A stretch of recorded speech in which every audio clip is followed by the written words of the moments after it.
Potosí fue la más grande mina de plata que prueba cómo la colonia fue cruel, fue discriminadora y no tuvo ni un respeto por la vida ni la cultura de los antiguos incas.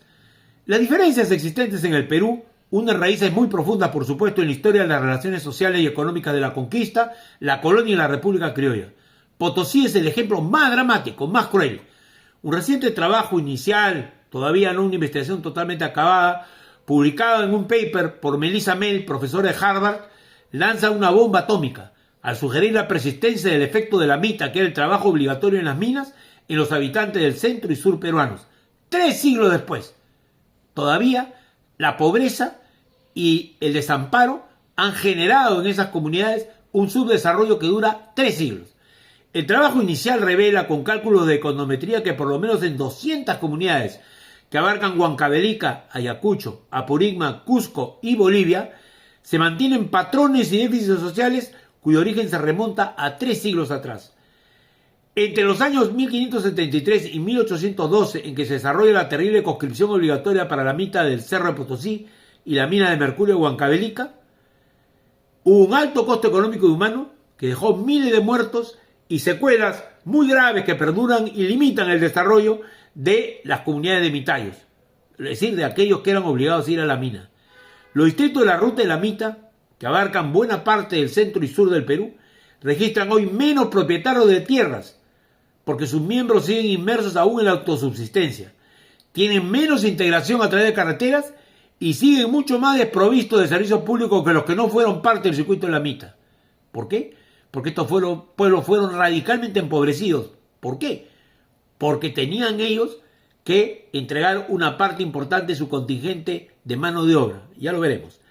En estos pueblos se ha descubierto además que hay 25% menos capacidad de consumo y una talla de crecimiento 6% menor que en los distritos donde no hubo mitayos. Se echó la comparación entre los lugares por donde pasaba este tren humano que iba a la mina de Potosí, llevándose gente de todas las comunidades, estas 200 comunidades de las que hablamos, y la diferencia enorme que hay con las comunidades cercanas. Una diferencia muy importante.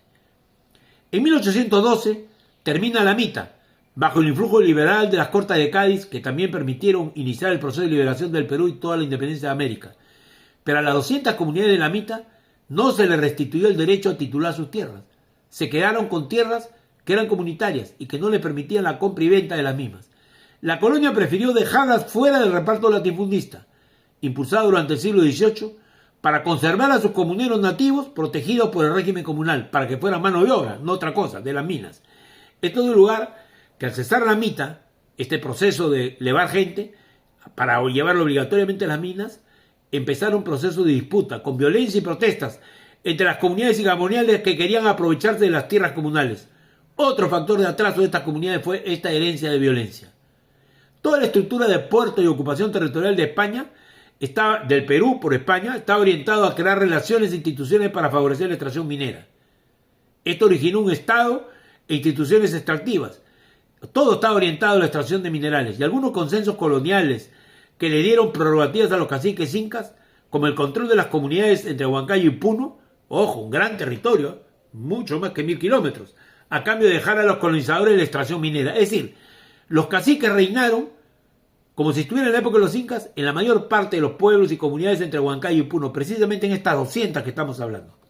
Pero Potosí fue la madre de toda la riqueza para España, desde España hasta la China, porque la China usaba las monedas de plata que se exportaban desde Potosí. Pero un ejemplo extremo de la desigualdad económica y social, 300 años después, que esto afecta al Perú y Bolivia, lo demuestra el estudio de Harvard.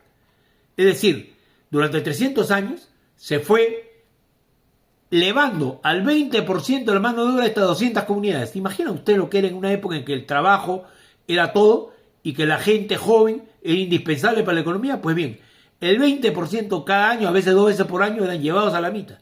Y de ahí no había regreso.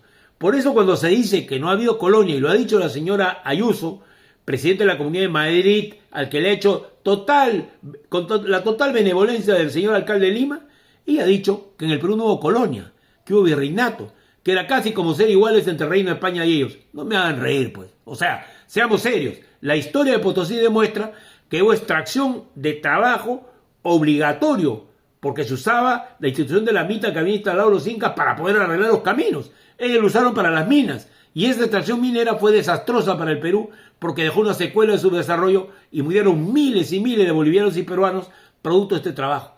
Colonia, por supuesto que lo hubo. Un Estado encima de toda la sociedad que obligaba a trabajar gratuitamente a este tipo y a estos miles que murieron ahí.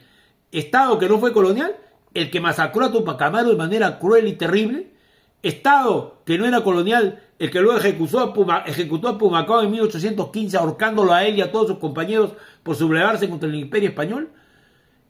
¿No hubo acaso colonia cuando se libera en Ayacucho y en Junín este país y termina gracias a la intervención de todos los países hermanos de América del Sur lo que fueron esos 300 años de colonia? Sí hubo colonia. Y la colonia tuvo un motivo económico, tan económico como el que explotan a los negros en el Congo y matan a 50 millones de personas que lo vuelven esclavos durante los siglos XVII y XVIII. Amigos, el Perú debe recuperar su historia. No dejemos que los hispanistas pretendan que olvidemos a los incas. Si ellos murieron, recordémoslos con amor, no con odios a nadie, con amor a la patria, con amor a ellos, a la cultura originaria que nos dio lugar en el Perú, que no merecían pasar por la tragedia que fue Potosí. Con ustedes vuelvo en cualquier otro momento con un nuevo comentario.